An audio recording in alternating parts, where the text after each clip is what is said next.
Cəlilabad rayonunda demək olar ki, dəfələrlə olmuşuq. Gəlmişik çünki Cəlilabad ən çox şəhid verən rayonlardan biridir. Hər evə bir dəfə gələndə getmək olur. Ona görə biz gəldikcə şəhid ailələrinin hər birinin evini ziyarət etmək və Allah bizə nəsib eləsin ki, edək hər biri. Çünki şəhidlər bizim hər biri can qardaşımızdır və biz bir yola çıxdıq. Bizə qaytarlar bir gələcək nəslə bu birliyi götürmək fikrilə addımlar.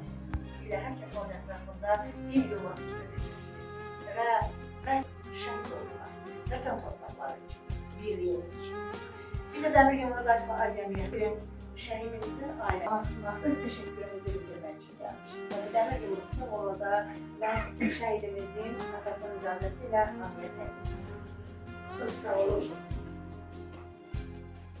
Hoş gəlibsiniz hamınız. Minnətdarım hamıza. Yaxşı ki, gəlib belə şəhidləri ziyarət edirsiniz. Biz sizə minnətdarım. Yəni, mən o cümlədən doğrudan utanıram ki, şəhid ailəsindən də minnətdarım. Onu biz sizə təşəkkür edirik. Minnətdarıq ki, belə bir qəhrəman övladlar böyütmüşsünüz. Vətən torpağı üçün qəhrəmanlar yetişdirmişsiniz və bizim hər birimiz, tək cəmiyyət sədrlərinin deyil, həm də hər Azərbaycan vətəndaşının borcudur diyorum. Gəlib ziyarət etsinlər və şəhidləri daha çox tanısınlar. Biz Dəmir Yumruq ailəsi olaraq Vətən Haqqı jurnalını da təsis etmişik. Vətən Haqqı jurnallarında şəhidlərin keçdiyi həyat yolu işlanır. Şəhidlərin qoyduğu, o etdiyi qəhrəmanlıqdır, hansı ailədən çıxıblar, necə böyüyüblər, necə qəhrəman yetişiblər. Onların haqqında biz o jurnalda yazırıq hekayələri, bütün Azərbaycanın gənc nəsli oxusun, tanısın. Bu yaxınlarda inşallah yəqin ki, şəhidimizin də həyat hekayəsini görmüş olacaqsınız inşallah. Mən şəhidimizin anası Zərma Yağlıya.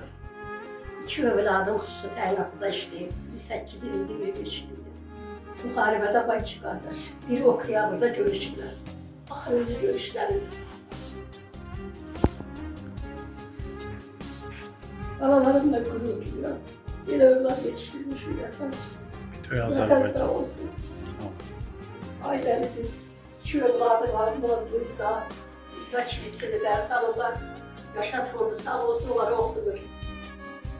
Atalarından ayaqlı balıq olsun, alıp xeyir görsün, biz də xeyir görək. 2020'də düşdü Gəncə hospitalına, amma beyin baş travma salmışdı, qalmadı, getdi ata. Andola bugünkü günə. Dedi ata, mənim iş yoldaşlarım orada, qardaşım orada, qala bilmərəm. Getdi, onu Oktyabırda, axırıncı dəfə bizlə danışdı. Axşam sağı şəhid olub, Azərbaycana salam deyib, andola Allaha. Onun için bizim xəbərimiz olub. Deyirəm, vətən sağ olsun, başda ali, baş komandamız İlham Əliyev. Allah əskərləri qorusun, ordumuzu qorusun, bir də müharibə olmasın. Amin. Gözləri yaşını qalmasın. Bütün Cəlilabadın şəhidlərinin şəklində evimizin an verirəm, andola Allaha. Atası da bu otaqda namaz qılır.